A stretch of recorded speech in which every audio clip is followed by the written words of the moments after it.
SSC GD final cut off, তাহলে যারা বর্তমানে মেডিকেলি ফিট হয়ে করে বসে রয়েছে তাদের কাছে এখন সবচাইতে বড় উত্তেজনা করার মতন একটা নিউজ যে এই ফাইনাল কাট অফটা কত যেতে পারে।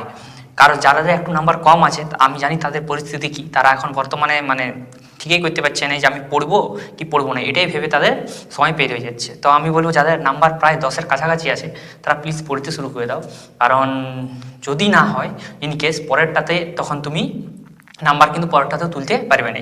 সেই জন্যে তাহলে এই ভিডিওটা আমি আমার প্রেডিকশন আগেই দিয়ে দিয়েছি আগের ভিডিওতে। এই ভিডিওটা রয়েছে বিভিন্ন ইউটিউব চ্যানেল যেগুলো অনেক ভালো ভালো বড় বড় মিলিয়নের সাবস্ক্রাইবার রয়েছে হিন্দি চ্যানেল, তারা কী বলেছে সেইগুলোকে দেখে সেইগুলো আমি এক জায়গায় তুলে ধরছি যে এরা এই প্রেডিকশনটা করেছে, সেটা গড় লাগিয়ে নিলেই কিনা তুমি বুঝতে পেরে যাবে যে কী হচ্ছে।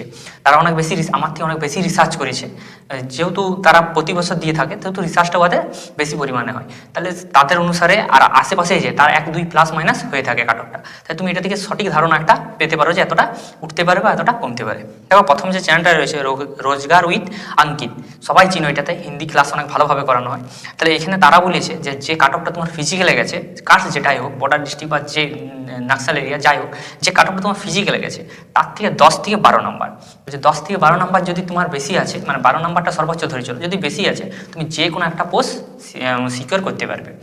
ঠিক আছে, এবার কমান্ডো একাডেমি, কমান্ডো একাডেমি এখানেও কিন্তু ভালো অনেক সাবস্ক্রাইবার রয়েছে এরও। তাহলে তিনি বলেছেন 8 থেকে 10, তিনি বলেছেন 8 থেকে 10, তিনি বলেছেন একটু কম বলেছে, বলছে 8 যাদের বেশি আছে 8 বেশি আছে তারাও চান্স কিন্তু পেয়ে যাবে বিএসএফটার জন্য।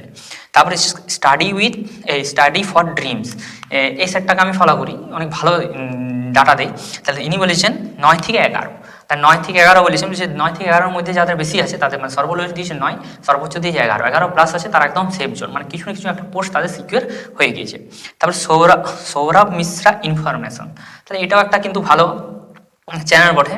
দাদা নিজে এই দাদাকে আমি চিনি, তাহলে এই দাদা নিজেও এসএসসিডির ক্যান্ডিডেট ছিল, তো কোনো কারণবশত তাকে মেডিকেলে বাদ দিয়ে হয়েছিল আনফেয়ারভাবে, তো তারপর তার বয়স বাঁচেনি দাদাটা, সেই জন্য তিনি ছেড়ে দিয়েছে। তারপরে এই রিলেটেডই স্টাডি রিলেটেডে বর্তমানে কাজ করে চলেছে। তিনি বলেছেন 10 নম্বর, তাই 10 নম্বর যদি বেশি রয়েছে সে কোনো না কোনো পোস্ট সিকিউর করে দিচ্ছে। আর এমডি ক্লাসেস, এনাকেও অনেকেই চিনবেন, তাহলে এমডি ক্লাস বলেছে 7 থেকে 15, ইনি একমাত্র বলেছেন যে সবচাইতে বেশি, আমার যতগুলো আমি দেখলাম ততগুলোর মধ্যে সবচাইতে বেশি যে 15 নম্বর পর্যন্ত কিন্তু নিয়ে গেছে। তাহলে তুমি এটা বলতে পারো যে সর্বলোয়েস্ট ধরে চলো 7 আর সর্বোচ্চ ধরে চলো 15, তাহলে এইটার মধ্যে যদি গড় দাঁড়ায় 10-এ একটা গড় তাহলে 10 প্লাস যারা রয়েছে তারা সিকিউর রয়েছে, একদম ধরে নিতে পারো তারা কনফার্ম কিছু না কিছু একটা পোস্ট পেয়ে যাচ্ছ। এবার করণীয় কি, যাদের 10-এর নিচে রয়েছে তারা পাবে না, এটা কিন্তু কেউ বলেন যে পাবে না। কিন্তু আমি একটা জিনিস বলবো, যদি তুমি এমনিভাবে বসে থাকো যে আমি 10-এর নিচে যারা আছো যারা এইভাবে বসে থাকো যে আমি পেয়ে যাব, আর যদি তুমি এটা ভাবছো যে আমি পেয়ে যাবো, যদি তুমি এটা ভাবছো আমি পাবো না, দুটাই কিন্তু খারাপ জিনিস। তোমাকে তোমার কাজটা করে দিতে হবে, যেহেতু জানুয়ারিতেই পরীক্ষা শুরু হয়ে যাচ্ছে, এসএসসিডির পরীক্ষা শুরু হয়ে যাচ্ছে, যদি তোমার প্রথম শিফট পড়ে যায় তাহলে তুমি অলরেডি নাম্বার কিন্তু তুলতে পারবে না। 1 মাসের মধ্যে অত বড় সিলেবাস রিভিশন দেওয়া কিন্তু সম্ভব নয়। তাই তোমার করণীয় কি, যে একটু একটু করে পড়তে থাকো। নোটিশটা আমি রিসেন্ট যে নোটিশ একটা দেখলাম, সেই নোটিশটাতে বলেছে ডিসেম্বরে ডিক্লেয়ার করে দেওয়া হবে ফাইনাল মেরিট। এবার ডিসেম্বরটা ফার্স্ট উইক, সেকেন্ড উইক এবং থার্ড উইক, 3টা উইকে ভাগ হয়ে গেছে। কোন উইকে দেবে কেউ জানে, যদি থার্ড উইকে দেয় তাহলে থার্ড উইকের ফাইনাল মেরিট, আর জানুয়ারির ফার্স্ট উইক থেকে শুরু হয়ে যাচ্ছে পরীক্ষা, তাহলে কত কম ডিস্টেন্স, যদি তুমি ততদিন পর্যন্ত বসে থাকো তাহলে এটা একটা বোকামি হবে। তুমি এখন থেকে পড়া শুরু করে দাও। এটার গড় যেটা দাঁড়াচ্ছে সেটা হচ্ছে 10.5, তাই 10.5 আমি গোটা 10 ধরছি, তাই 10 যাদের প্লাস আছে তারা কিন্তু অবশ্যই পেয়ে যাবে। এই চ্যানেলগুলো রিসার্চ, যখন আমি ভিডিওগুলো দেখছিলাম তাদের ভিডিওগুলো যথেষ্ট রিসার্চভাবে তারা তৈরি করেছে, বিভিন্ন পোলে ভোট করায় টেলিগ্রামে পোলে ভোট করিয়ে, তো সেহেতু একটা অথেন্টিক ডাটা আমি তুলে ধরলাম।